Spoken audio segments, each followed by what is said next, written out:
이번 영상에서는 요 몸체 작업하는 걸 보여드리고 거울과 의자는 다음 시간에 보여드리도록 할게요. 먼저 바디 부분 작업할게요. 모든 리폼 작업의 처음 시작은 청결에서부터 시작되거든요. 그러니까 먼지가 있으면 제거를 해주시고 깨끗하게 이물질 같은 거 닦아주시고, 그리고 얘 같은 경우는 지금 상판에 흠집이나 상처가 굉장히 많아요. 그래서 이럴 때는 이제 사포를 한번 해주셔야 되는데, 그라인더가 있으신 분들은 그라인더로 연마를 해주셔도 되고요. 예, 그라인더가 없으신 초보분들께서는 사포로 한번 밀어주시면 되는데, 150방이라고 되어 있거든요. 뒷면에 보시면은. 이거를 처음 사용하실 때 새 거를 그냥 바로 사용하시면 얘가 상처가 많이 나니까 이렇게 사포하고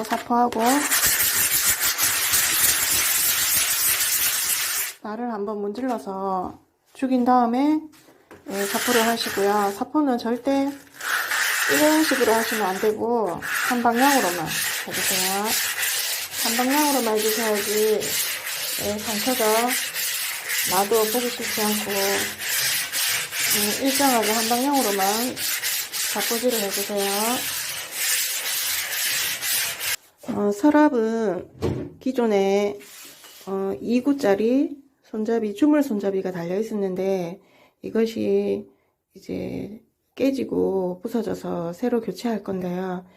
기존에 있던 손잡이는 2구인데 저는 제가 개인적으로 무도색 목손잡이를 좋아해서 그걸로 교체할 거예요. 그거는 1구짜리라서 지금 요거를 제거하고 구멍을 메꿀게요. 마찬가지로 서랍의 전면도 사포를 이용해서 한번 살짝 다듬어 줄게요. 특히 이제 기존에 손잡이 볼트가 있던 주변으로 조금 세심하게 사포질을 해줍니다. 사포질을 하고 난 후에 먼지나 찌꺼기들이 잘 제거될 수 있도록 잘 털어주시고요. 상판에도 먼지나 이물질이 없도록 먼지를 잘 제거해 주세요.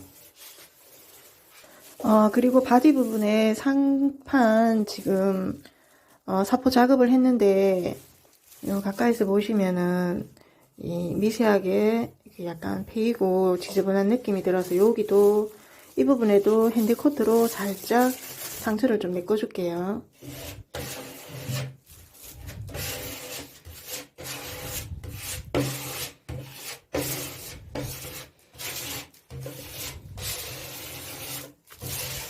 그리고 건조시킬게요. 저는 요 무도색 손잡이로 교체할 거기 때문에 요거는 중간에 볼트 구멍이 하나 들어가고 이 구멍이 필요가 없기 때문에 요거는 메꿔줄게요. 네, 구멍을 메꿔줄게요.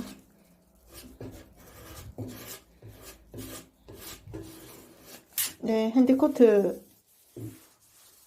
메꾼 부분을 220방 사포로 곱게 갈아서 깨끗하게 다듬어 줬고요. 상판도 마찬가지로 조금 흠집이 난 부분에 핸드코트가 다 건조가 됐으면은 서랍 샌딩 하였던 것처럼 220방 고운 사포를 날을 조금 죽여서 사포할게요.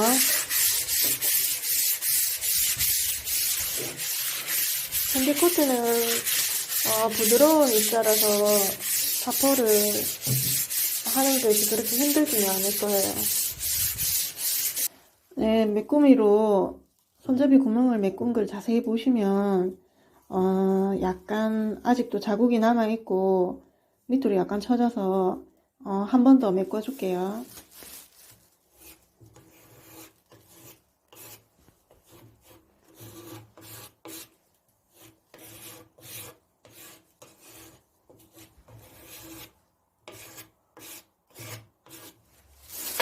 이렇게 해서 다시 건조시키도록 하겠습니다.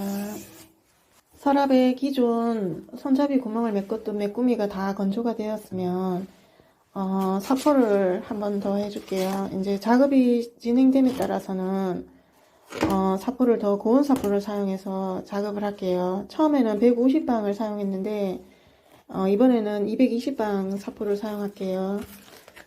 앞전에도 설명드렸지만 이 사포를 처음 사용하실 때는 그냥 하지 마시고 사포와 사포를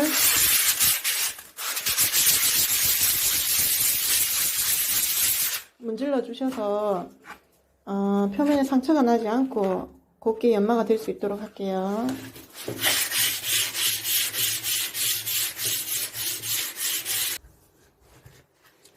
네, 핸디코트가 다 건조가 되었으면 220방 고무 사포로 표면을 매끈하게 사포해 줄게요. 왔다 갔다 하면서 흠집난 부분을 메워준 핸디코트를 곱게 사포 작업해 주세요. 네, 사포 작업하고 나서 이 연마된 가루를 깨끗이 제거해 주세요. 아무래도 핸디코트는 가루가 무른 편이라서 이렇게 사포하면 먼지가 많이 생기거든요. 잘 제거해 주시고 페인팅 작업 들어갈 수 있게 할게요.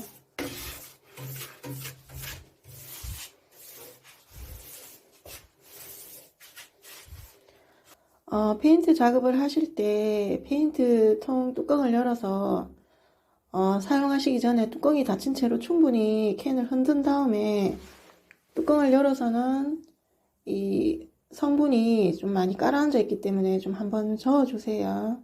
저어주시고 사용하셔야지 그러지 않으면 이게 조금 분리된 상태가 될 수 있기 때문에 좀 저어서 사용을 해주세요. 수성 내부용 백색 페인트입니다. 보통 젯소들을 리폼할 때 많이들 사용하시는데 페인팅 전문가분들은 젯소보다는 이 수용성 백색 페인트를 많이 사용을 하죠. 저도 백색 페인트에다 너무 화이트한 거는 조금 부담스러울 수 있으니까 아크릴 컬러를 이용해서 조금 베이지 톤의 컬러를 한번 만들어 볼게요.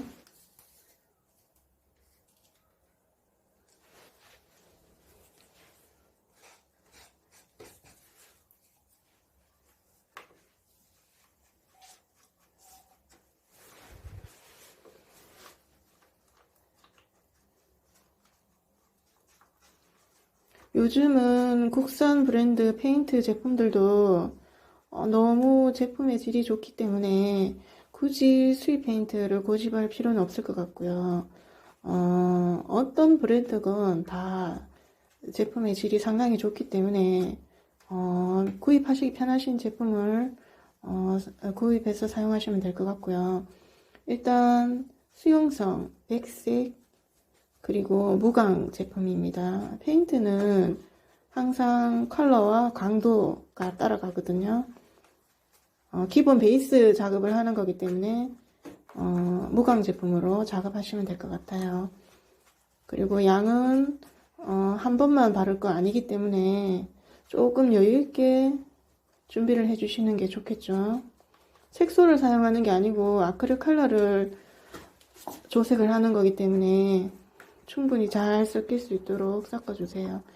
조색에 자신이 없으신 분들은 제품마다 또 컬러들이 너무 잘 나오기 때문에 컬러로 조제된 제품을 구입하셔서 작업하셔도 될 것 같아요. 이렇게 컬러를 준비를 해서 작업을 할게요. 다리 부분부터 페인팅 작업 들어갈게요. 다리 부분은 면적이 그렇게 넓지 않은 부분이니까 그냥 붓을 이용해서 이렇게 발라주시면 돼요. 흘러내리지 않도록 그냥 편하신 대로 작업하시면 돼요.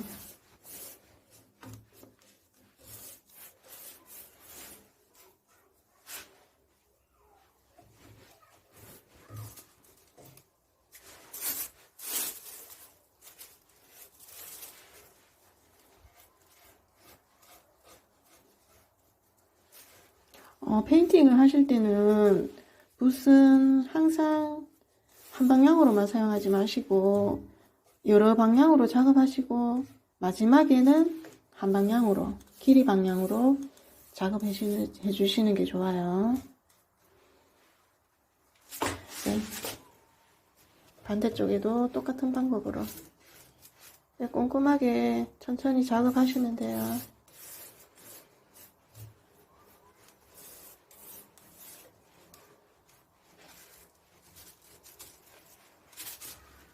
바닥에 혹시 긁힘 방지 스티커가 있으면 그거는 떼주시고 나중에 페인팅 작업을 다 마무리 하신 다음에 새로 붙여주시면 깔끔하게 되겠죠. 이런 방법으로 해서 전체를 페인팅 해주시면 됩니다. 마지막에는 가급적이면 한 방향으로 해서 붓터치가 지저분하게 남지 않도록 이런 식으로 발라주시면 돼요. 네, 반대쪽 다리도 같은 방법으로 발라주시면 돼요. 바르는 동안 제가 간단하게 페인트의 성질에 대해서 조금 설명을 드릴게요. 제가 지금 사용하고 있는 이 페인트는 수용성 백색 페인트예요. 그러니까 페인트에는 수용성이 있고 휘발성의 유성 계열이 있거든요. 보통 이제 페인트에 대해서 잘 모르시는 분들은 페인트를 뭘로 희석하나요? 신나로 희석하나요? 이렇게 물어보시는 분들이 많은데 수용성 백색 페인트는 말 그대로 수성이기 때문에 물로 희석하는 거고요. 라카나 에나멜이나 그런 휘발성의 제품들은 각각의 신나들이 따로 있어요. 라카는 라카 신나, 에나멜은 에나멜 신나, 또 우레탄이나 레탄은 각각의 신나들과 경화제들이 따라가거든요. 근데 그런 휘발성 유성 계열의 제품들은 좀 냄새도 많이 나고 또 이렇게 붓작업보다는 뽐칠이나 스프레이 작업으로 마감을 해야지 효과가 있기 때문에 일반인들이 보통 집에서 휘발성의 라카나 에나멜 제품을 다루기는 쉽지 않거든요.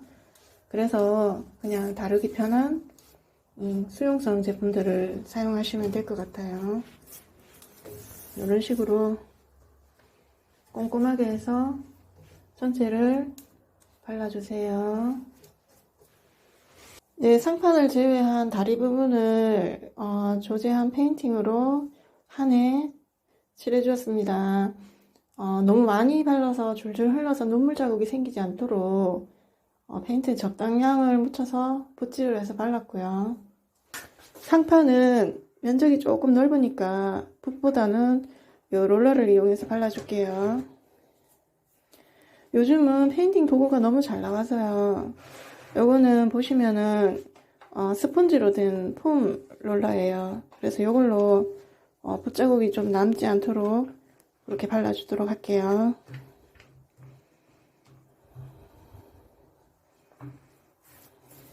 처음에는 좀 기포가 생겨도 나중에는 다 없어지니까.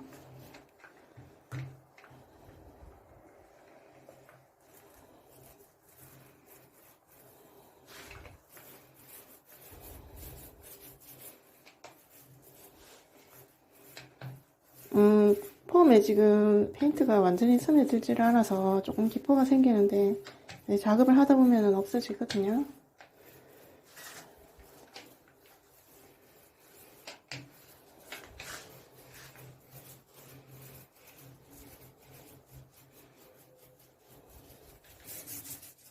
지금 바르고 있는 페인트는 수용성 백색 페인트에 아크릴 컬러로 황색 계열을 조금 섞어서 약간 베이지한 느낌의 컬러로 지금 작업을 하고 있습니다.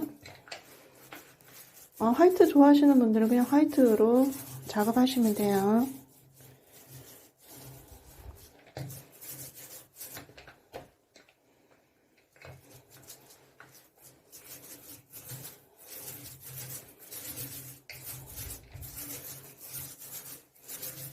이렇게 해서 다리와 옆면 그리고 상판해서 전체를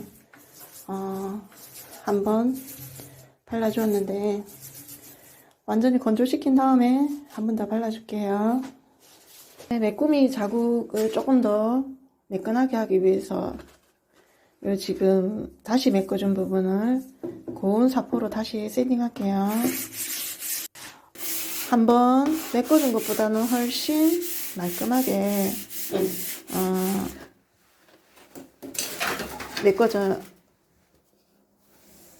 훨씬 말끔하게 메꿔졌네요. 먼지를 제거하시고 요것도 롤러를 이용해서 상판같이 한번 발라줄게요.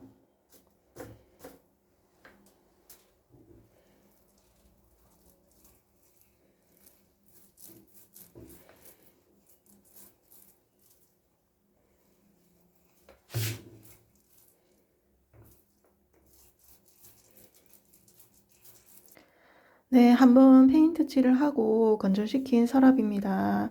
한 번 더 페인팅을 할 건데요. 여기 면하고 만나는 부분에 롤러가 제대로 들어가지 않아서 페인트 칠이 잘 안 된 부분은 이렇게 붓으로 네, 깔끔하게 먼저 페인트를 칠해 주시고요. 그리고 앞에서 했던 것처럼 네, 롤러를 이용해서 한 번 더 발라줄게요.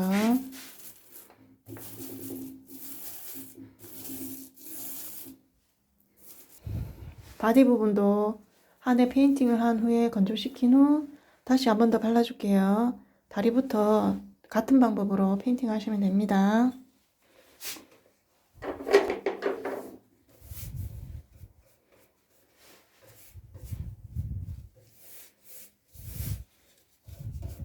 너무 많이 발라서 줄줄 흘러내지 않게 적당량을 발라서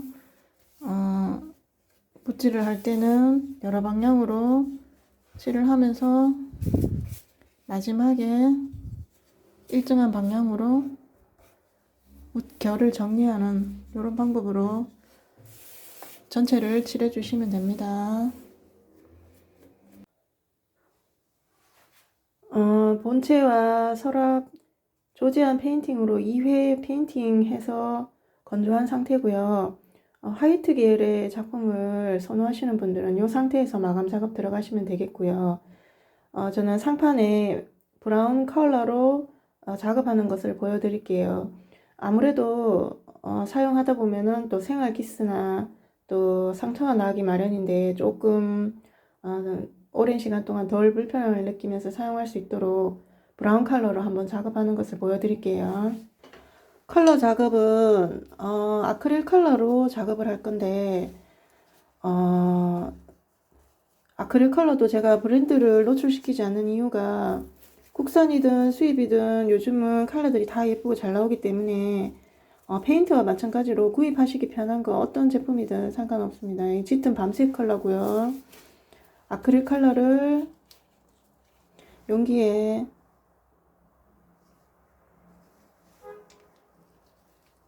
들으시고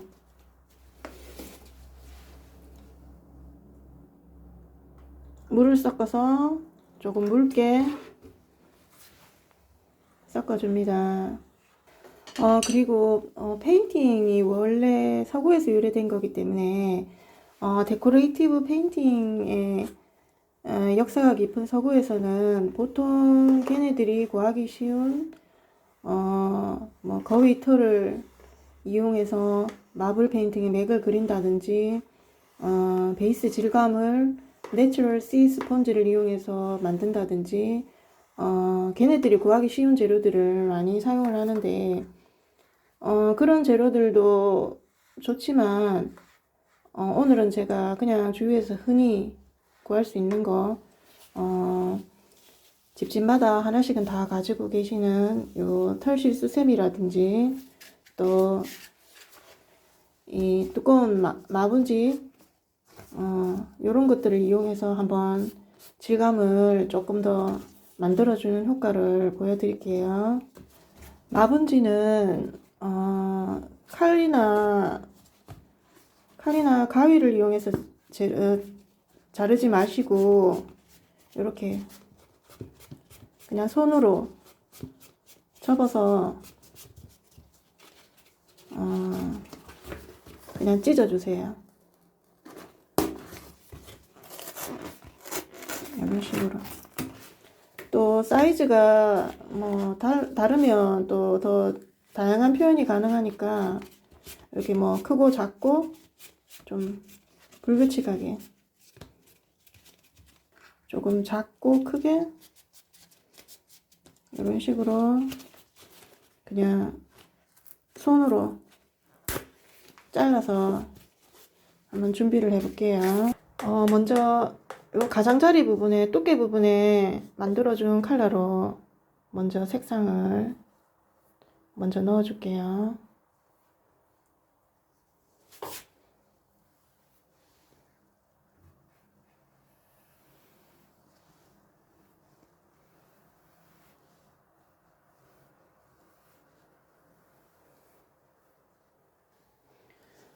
붓자국이 조금 지저분해 보이지 않도록 반복해서 여러 번 썰어서 전체적으로 한번 이 두께면부터 이렇게 발라줍니다.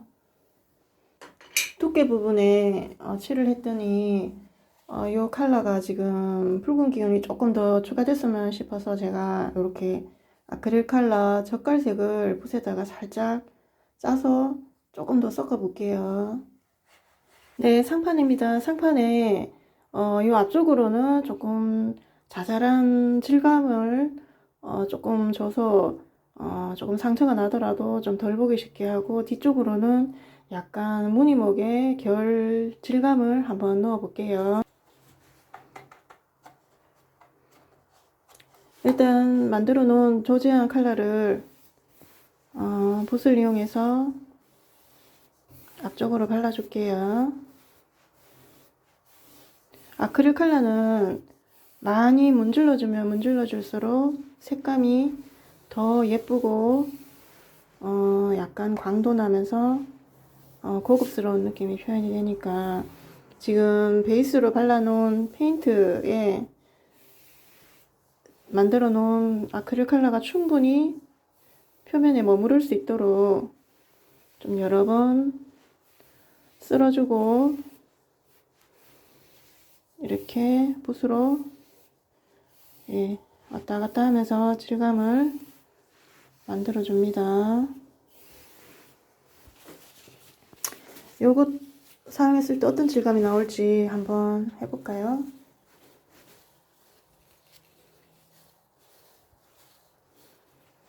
여기도 약간을 묻혀서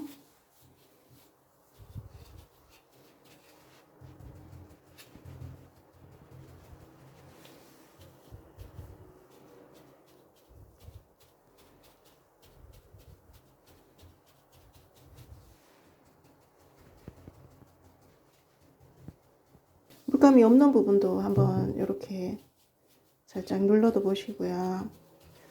주위에서 흔히 볼 수 있는 재료들로도 충분히 너무 재밌고 예쁜 질감들을 만드실 수 있거든요.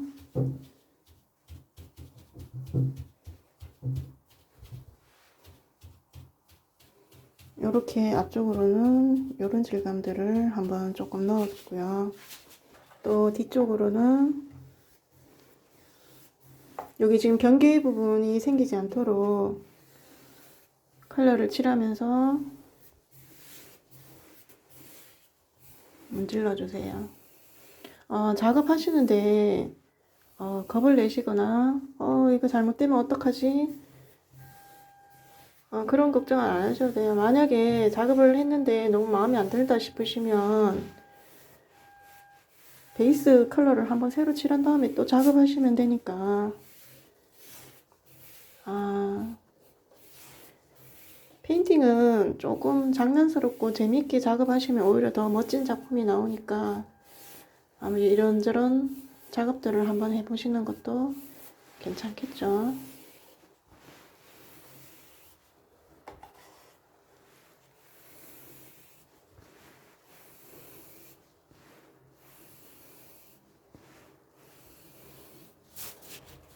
약간 손으로 찢은 마분지들인데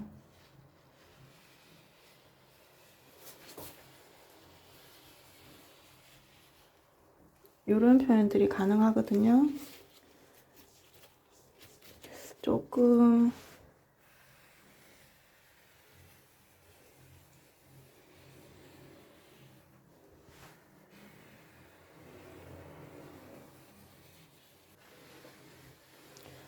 작업이 물감이 건조되기 전에 신속하게 작업을 해야 돼서 조금은 빨리빨리 진행해 주시는 게 좋아요. 아니면 빨리 건조되지 않게 건조 지연제를 섞으셔서 작업하는 방법도 있어요.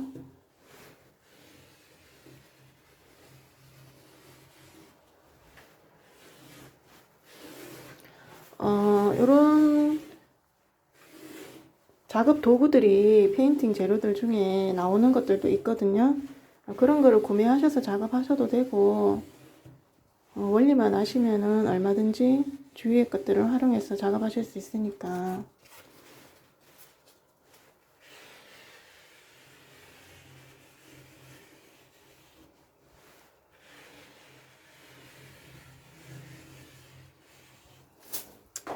요런 질감이 표현이 가능합니다.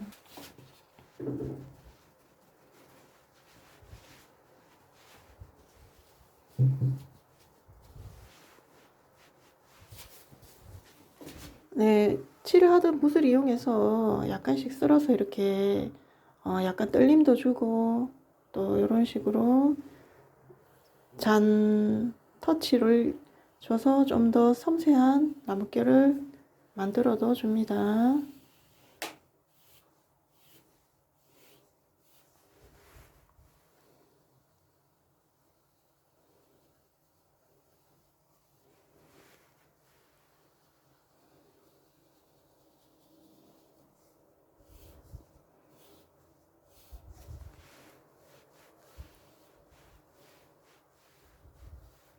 요 앞쪽으로 질감이 조금 작업을 하다 보니 많이 뭉개졌는데, 그러면 조금 다시 재작업으로 질감을 넣어주면 되니까 이런 식으로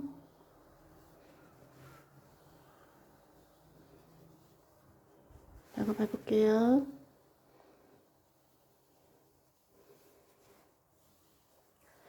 사람의 손으로 만드는 거는 다 예쁘고 좋은 것 같아요.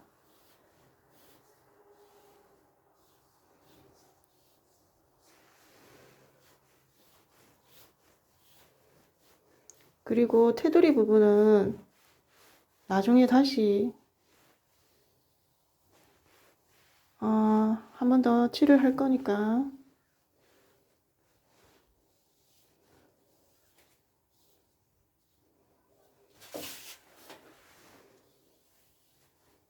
이런 식으로 기본 질감 만들었고요. 네, 요 앞쪽 부분에 질감 조금 더 재미난 질감을 넣어볼까요? 털실 수세미를 이용해서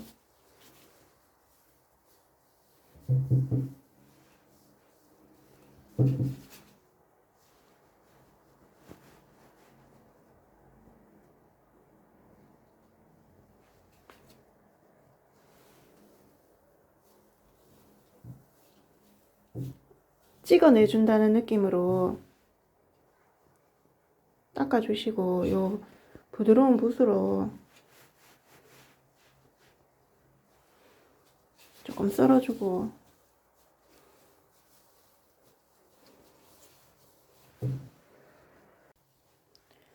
네, 그리고 붓을 조금 눌러서 기존에 칠해져 있던 게 조금 닦여 나온다는 느낌으로 요런 표현도 괜찮죠?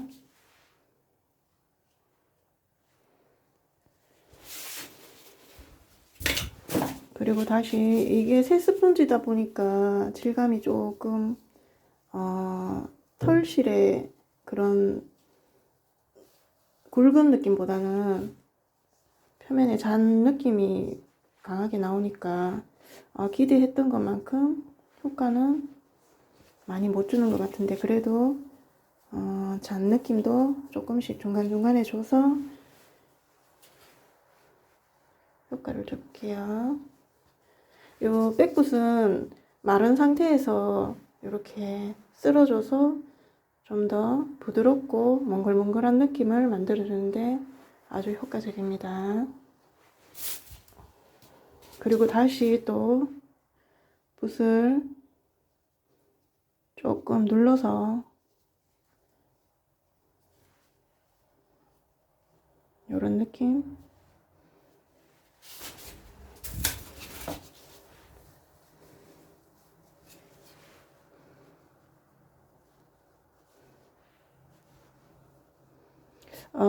같은 느낌이 계속 반복되면 아무래도 조금 지루해 보이고 인위적으로 보이니까 조금 다른 느낌들이 교차되면서 보여지는 게 아무래도 보기가 좋거든요. 작업에 또 몰입을 하다 보니 제가 또 말이 없어지는데, 네, 이런 식으로 붓터치기가 조금 살아났으면 싶다 싶으시면 또 중간에 조금 넣어주시고 이런 식으로 하시면 돼요. 네, 상판의 컬러가 완전히 굳어지기 전에, 다 건조가 되기 전에 조금 효과를 주고 싶으신 부분이 있으면 이렇게 더 질감도 만들어 주시고요.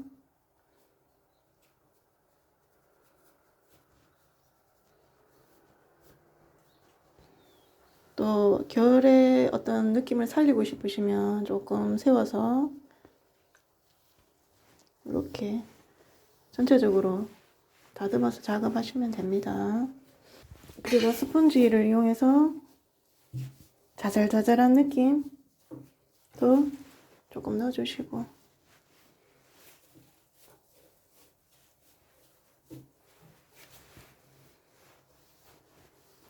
아까도 말씀드렸지만 아크릴 컬러는 문질러주고 쓸어주면 쓸어줄수록 색감이 더 예쁘게 나오는 것 같아요.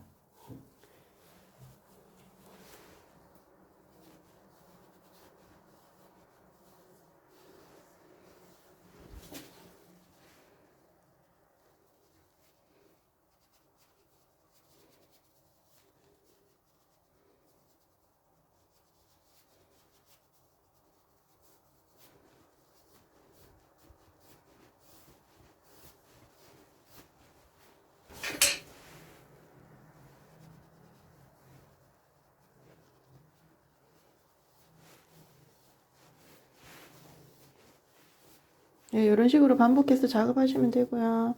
작업하시면서 뭐 색감이 조금 약하다 싶으시면 조금 더 덧칠을 해서 색감을 조금 더 넣어 주셔도 되고요. 이런 식으로 한번 상판을 표현해 볼게요.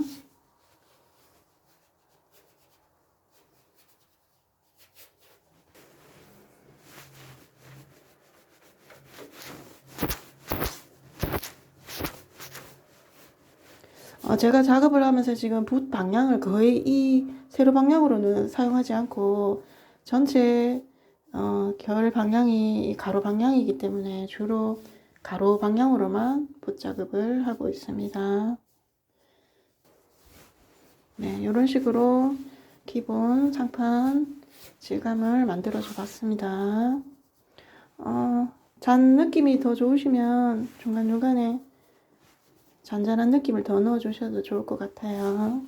그리고 이 테두리 부분에, 두께 부분에는 조금 깔끔한 느낌이 나게끔 조금 진한 느낌으로